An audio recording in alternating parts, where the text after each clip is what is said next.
I'm back from a bit of a break from content. It's been a really busy year for me and I needed to recharge my batteries. Burnout is real, so make sure you take care of yourself, everybody. However, I've always known what my next competitive history video will be when I returned, the first cyborg character to grace this video series. A character that is only a part of the NetherRealm era of titles, starting with MK9 and making a very surprise appearance in Mortal Kombat X. Cyber Sub-Zero has always been a unique take on the cyborg-style character design.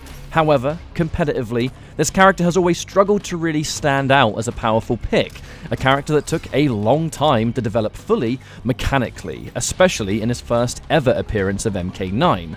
That doesn't stop Cyber Sub-Zero from being both incredibly fun to play and a popular pick from hardcore character specialists that really went to town exploring his potential through the years. Welcome to the competitive history of Cyber Sub-Zero. So, starting with MK9, which was his first ever appearance, as this game was not only a revival of the franchise really, but a retelling of the classic story. Instead of Smoke becoming a cyborg, which is normally what happens, it is Sub-Zero that gets turned instead. It was actually quite the curveball to us, and nobody expected it in an official title back in 2011. Not only that, but you had to unlock Cyber Sub-Zero by reaching him in the story. Once you beat him, you get Cyber Sub, so you couldn't grab the game day one and use him instantly. This also meant that in tournaments, if a setup didn't have Cyber Sub unlocked, you had to unlock him, otherwise you couldn't use him, so RIP Cyber Sub players. Gameplay-wise, this was a complete blank canvas for a new character that we would see shades of in future titles as well, but in MK9, this character really did go through quite the journey in terms of the meta, and I'll get into that very soon. Move-wise, here's what we're looking at for Cyber Sub-Zero. Ice Ball is a standard freeze. It works the exact same way as human Sub-Zeros and it gives you a full combo. The enhanced version goes full screen. Here is where Cyber Sub comes into his own separate from human though. The Ice Bomb is a bomb attack with 3 different directions. They are unblockable, just like Cyrax's bombs, and they freeze the opponent on hit. However, they do have a specific mechanic where they often don't freeze, but that's something for a little later. The enhanced bomb will fire all 3 directions at once. Slide is like human Slide once again, a fast advancing attack with a knockdown. Enhanced does more damage. Teleport is like Cyrax's teleport in terms of animation. It can be done grounded or airborne, and Enhanced will act as a single hit attack. It isn't really amazing though because he's vulnerable for a long time when it's activated. Dive Kick has 2 directions, close and far. 3 input for close and the 4 input for far. Enhanced hits more times and does really good damage for a single attack. Finally, and one of the most interesting moves that he has in this game, Ice Parry is an instant parry that will parry most attacks, but like most parry attacks will lose to lows. The regular parry will knock down, and enhanced parry is a full freeze. You can anti-air with this, which is quite important, but it's risky if they predict it. All of these tools combined make Cyber Sub an interesting character, with both incredible mobility and utility for days thanks to his projectiles, bombs, movement, teleports. He's got all kinds of gadgets going on, but attack-wise, he has some crucial strings and normals as well.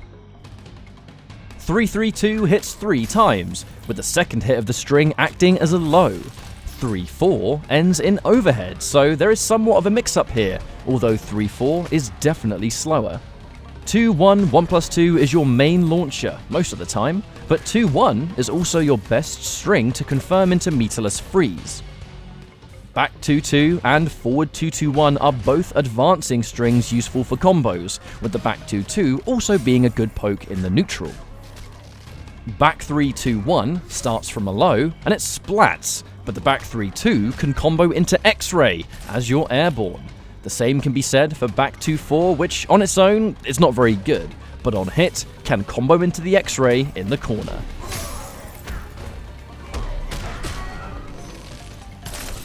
Finally, in terms of single buttons, up 4 is a magic button indeed. It is a high, but on hit after a juggle, this attack does massive damage. but you have to land the up 4 into slide extremely early. There is more to this though, which brings me to my next section.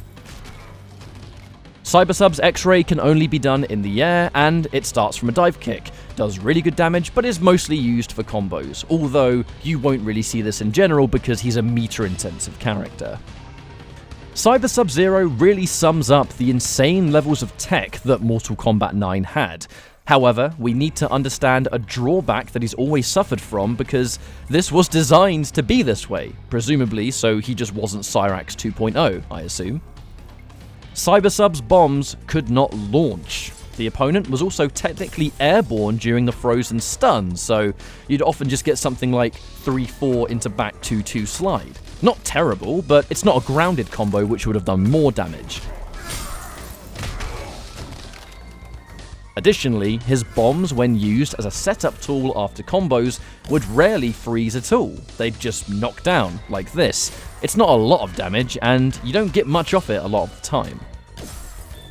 When looking at the stun, though, the opponent would only be frozen if the bomb was used if the opponent was in a state where they could block as it was deployed.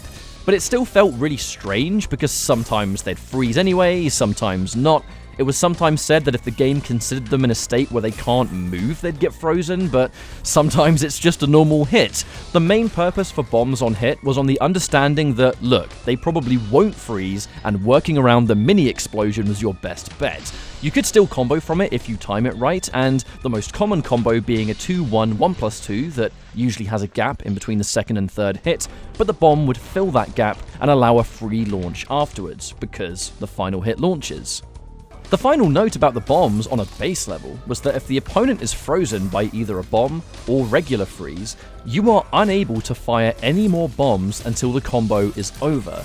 Not like Cyrax, where you can stun and bomb whenever you want. This means that you didn't have the same setup tools that Cyrax had, but you could use some tools to break this rule and do a bomb anyway. Here are the examples. Neutral jump splat in the corner ends the combo and allows a bomb drop.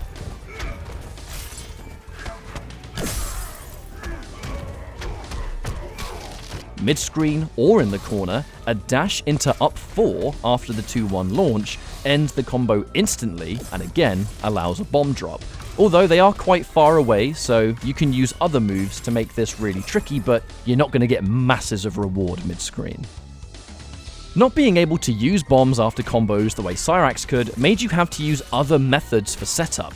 Stuff like up 4 into whiffed bomb for frame advantage, or up 4 into teleport for frame advantage. Cybersub was a crazy setup heavy character, and this was what made him so interesting to lab with for many players. A final bomb detail is not majorly practical, but it existed thanks to crazy lab monsters like Doctrine Dark, for example, is that you can make your bombs invisible. Should you repeat the bomb input right as it detonates, doing this at the right time would make this happen. Crazy really, but yeah, it's pretty cool. Strength-wise, Cyber Sub-Zero is slippery, fast-paced, unpredictable, and actually sported an interesting neutral thanks to his projectiles. He could make a lot of characters have to come to him because of the minefield of projectiles he could create, and his parry being so instant meant that pressure that other characters just had to hold, like Cabal or Johnny Cage, he could challenge thanks to instant parry, and get a combo for his troubles if you're brave enough. However, we have to discuss what made him on the lower end of the tier list, because that is where he resided. The more obvious one is matchups. He had a large amount of matchups that he just struggled in, for all kinds of different reasons. Most of the top tiers completely chewed him up, but he was funnily enough able to do a few things versus Kenshi, for instance, because of how his counter zoning worked. Generally though, a lot of the game's more popular characters were a struggle for this character to deal with. A common issue for the lower tiered characters of Mortal Kombat 9. He wasn't alone in that respect. In more detail though, he had some fundamental flaws that hurt him a great deal. Pokes were one of his troubles, specifically their frame data. Frame data in MK9 was notoriously unreliable, a myth at times, but with low pokes, Cybersub had a really rough time, and this is why. Down 1 on block was punishable by other pokes. Down 3 was fast and probably his best low poke. being 0 on hit against standing opponents, but plus 7 on hit versus crouched opponents. Unfortunately, his down 4 was 0 on hit versus standing opponents, but minus 7 on hit versus crouched opponents. So you hitting a down 4 gave you nothing at all. The general game of looking for a poke to hit and taking your turn, he just couldn't do reliably. You'd think down 3 could just be used instead, like everyone else, but here is the next fundamental flaw that really hurt him. Dash in down 3 just isn't reliable. Why? Because the 3 input is used for his mid bomb, which is forward 3. Doing a forward dash into down 3 gives you a bomb, not the poke, most of the time. This is terrible for Cyber Sub because you can't dash in down 3, which could have been really good for him given the frame advantage versus crouching, but that's just the way it is for him in this game, unfortunately. On the subject of frame advantage, many Cyber Sub players felt that his 2-1 1+2 string had random frame advantage on it as well. An effective technique for instant plus frames found by Irish NRS player and Cyber Sub original Use for Glue involved a instant enhanced dive kick, so only the first hit connected, making it crazy plus on block.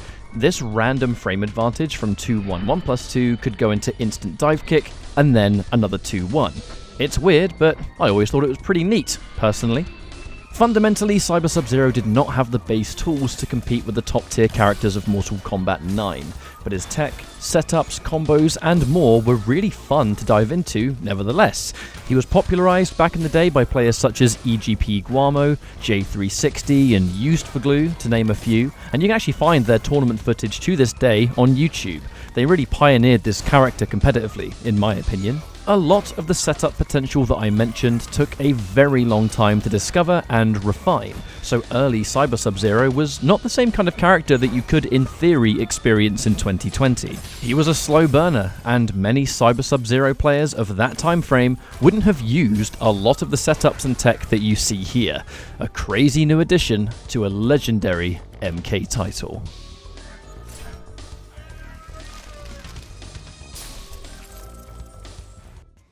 Guess what? We can finally debut an MKX character into this series for the first time. Nice. That said, let me take you back a little bit. The year is 2016, Mortal Kombat X has been out for a full year already, and we're just about to get the Combat Pack 2 installment. We know at this point that Triborg is on the way, which combines Smoke, Sector, and Cyrax, but what we weren't prepared for was the secret 4th variation, which was Cyber Sub-Zero. I'll never forget how I felt seeing this for the first time when we were preparing for the Triborg Combat Cast back at the ESL Pro League Finals, something that Mustard and I were personally involved in, and that whole experience will remain one of my fondest career memories. I say secret because it's not immediately obvious how you pick him. He belongs to the variationless option that you pick for other characters. So, to get him, select Triborg, press up 2, and now you have Cyber Sub-Zero selected. This would be variationless for other picks. Anyway, the core element of Cyber Sub-Zero that was developed in MK9 was explored so much more in MKXL. While he's not an amazing character compared to the actual top tiers, he's insanely fun to play and could do pretty well against other characters that were considered very strong themselves. I'm not going to cover universal Triborg moves, more the Cyber Sub specific attacks and general game plan. You'll recognize a lot of these moves straight away from MK9. Freeze returns, but it's got a different input this time. It still functions the same way, but it has a really fast recovery, so full screen, it is quite the nuisance. Meter burn this to instantly shoot a beam that freezes the opponent. Ice Bomb also makes a comeback with 3 different distances. This will freeze the opponent airborne, like MK9, but his general moveset capitalizes off freeze better in this game. Meter burn the Ice Bomb to create a puddle that freezes the opponent grounded. In MKX, the bombs are not unblockable, they hit as a low. Dive Kick and its 2 distances make a return too, with an added meter burn input that does a lot more damage.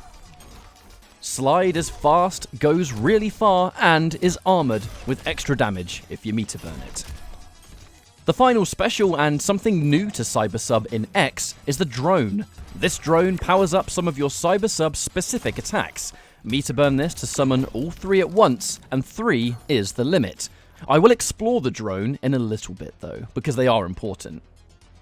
X-Ray startup is different for all cyborgs, and the Cyber Sub is no exception. His is a parry, keeping in tradition with his MK9 counterpart, but there is an option to attack off it too, and you can cancel it as well.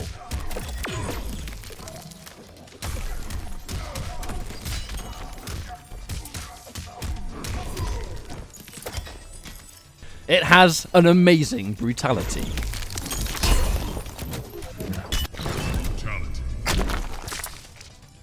Your survival is improbable. Normals and strings for Cyber Sub are as follows. Neutral jump punch is your best mid with great range. This button is really, really good. Back 2 has a built-in backdash and it ends in overhead. You can special cancel the backdash into specials, so it's awesome for the retreating style of play or to instantly create distance. It uses 1 bar of stamina to perform because it's a backdash. Forward 2 is a long-range ice lance. Great poke, but especially good knockdown frames for setup. Back 1 2+4 is an extra overhead ender. This will freeze grounded if you meter burn it.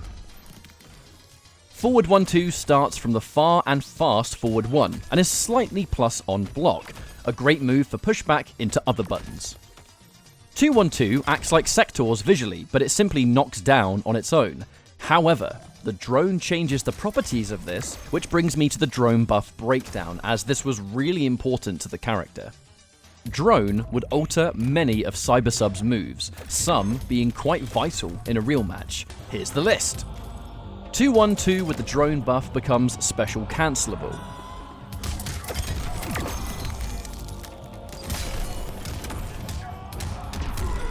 Forward 1-2 with the drone buff launches for a full combo. Back 1 2+4 on its own with the drone buff does significantly more damage, over 20% on its own. Back 2 gains extra launch properties with the drone buff, letting you double pop up after something like a neutral jump.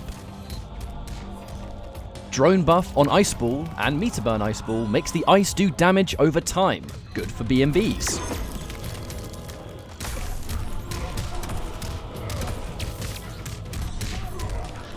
Drone buff on Meter Burn Dive Kick ramps up the damage once more. And finally, drone buff on Ice Bombs will once again increase the damage output. Using a drone buff for extra damage and utility makes it a crucial part of the character's game plan. You can easily summon a drone after freeze and still extend combos, so you'll always have the chance to get these. What you do with them though is completely up to you. Now, gameplay-wise, Cyber Sub-Zero had great range, great projectiles and counter-zoning thanks to freeze and ice bombs, but also incredible mobility thanks to dive kick and slide. He was always slippery and hard to pin down, like MK9. He overwhelms you if you don't know the matchup, but when you do, he is extremely unsafe. Dive kick can be punished with advancing buttons, slide is death on block. You had to really show the Cyber Sub player that they couldn't get away with whatever they wanted, but as the Cyber Sub-Zero player, he had so many ways to remain unpredictable and hard to read that you could still win with him. He just wasn't as reliable as the super top tier variations in Sector and Smoke. But this character was still a mix-up machine. Not like Cyrax though, Cyber Sub did it in his own way, and that brings me to the final section of this portion, the mix-ups, because this was what Cyber Sub-Zero was all about at close range. Just like MK9, Cyber Sub-Zero cannot do bombs if the opponent is frozen beforehand, but unlike MK9, there is no way you can break this rule. You can do bombs if there is no freeze, by all means, but the freeze is where most of your combos come from if you're confirming certain moves like a forward 1-3 or a 1-1-1 for instance. That means that we have to end the combo first and then do the bomb, which requires moves with great knockdown advantage to finish the combo. Most famously, an airborne forward 2, which has a lot of frames to work with. Forward 2 into close bomb while cornered is the most popular way after confirms that Cyber Sub could mix. Bomb into the back 3 down 4 for both Cyrax and Cyber Sub is a standard hard to blockable, but honestly, knockdown frames into bomb was pretty self-explanatory, and you could get really creative with it. The difference with Cybersub is that you really had to read how the opponent would try and fight the mix-up. Some wake-up attacks go through what you do or evade you completely and punish. Sometimes a player might just jump or press a button. You have to get used to how they play to really enforce the most lethal mix-ups. Additionally, most of the mix-ups here come from the corner with Cybersub, as mid-screen, you can't do the same kind of splat into bomb because they're too far away. You could still mix mid-screen with a neutral jump punch into back 3, down 4, up 3 because it's a hard knockdown, allowing for an overhead or low mix-up. I used to do this all the time, but also things like neutral jump into a forward 1-3 mid-bomb. This also allows for the back 3, down 4 mix-up. In terms of tier placement, he was never a character on anybody's radar, really, especially late game. Not really for his own merits though, but because he was grossly overshadowed by Sector and Smoke, who were more fundamentally strong with crazy reliable tools. Cybersub was a really strong counter zoner who could trade favorably versus most projectiles, because if you trade from full screen, you can slide or dive kick your way in and almost always confirm. He had stylish but necessary BNBs from jump dive kicks, and he has this amazing flow to his gameplay that I can't really explain. You just need to see it for yourself. Strong characters that have good projectiles or advancing buttons would need to watch out for ice trades or instant NJP, thanks to its speed and hitbox. Some characters ruined him if they didn't have to care about his mix-ups, but others would get locked down by his obstacle course of hazards, and then on hit, leading to mix-ups. I always liked how his back 3 up 4 could confirm off dive kicks really well. Every Borg has this move that Cybersubs confirms. Ho ho ho, that's so good! MKX Cyber Sub-Zero was a character that I always thought was not that relevant compared to other Triborg variations. But to this day, he is still one of my favorite MK characters to play of all time, including every single game. Triborg wins. I'd like to finish this video with an honourable mention, a character in Mortal Kombat 11 that has shades of Cybersub in their game plan. That character is Frost. We know she's a cyborg in this game, but not the same exactly as Sector or Cyrax, but she does have some moves that straight up belong to Cybersub, and she reminds me a lot of the character. I'm pretty sure it was by design too. Her bomb potential, which has fun mix-ups attached, her fatal blow, basically being a meter burn freeze from MKX, the movement, the long-ranged ice attacks. Come on, a bunch of this is Cyber Sub-Zero. I wanted to cover this a little bit though because it's rather out in the open, but some people might not have put 2 and 2 together if you didn't play extensively the previous games or pay that much attention to Cybersub, right? I regret not covering solely to Shang in my Chameleon video because that's a similar game plan, so this was something that I didn't want to miss a second time round. And that's Cyber Sub-Zero. While he's only had 2 official appearances and is by all means an NRS era character, his 2 playable appearances have still been incredibly fun to me, personally. I never played him in MK9 during the game's prime. I was too much of a Sector loyalist back then, but I had to extensively learn and revisit MK9 for this video, with Cybersub. But I did always play him in MKX, so it's been lovely to come back and revisit a character that I thoroughly enjoy to play. Fans of high mobility and setup potential will love this character, and if you get the chance, grab MKX on Steam or PS4 or whatever, and give this character a try for yourself. A long time ago, some community members believed in MK9 that Cybersub had some hidden potential, a secret top tier perhaps, but then eventually when we started to realize just how struggle the character was, the original coined term, a tournament viable lethal killing machine, didn't quite have the same meaning that it does in 2020, I'm sure. Thanks for being patient with me. I know I've taken a short break to recharge my batteries here, but it is lovely to be back. Thanks for watching, consider maybe subscribing or maybe even joining my Patreon for further support, and I'll see you next time. Take care.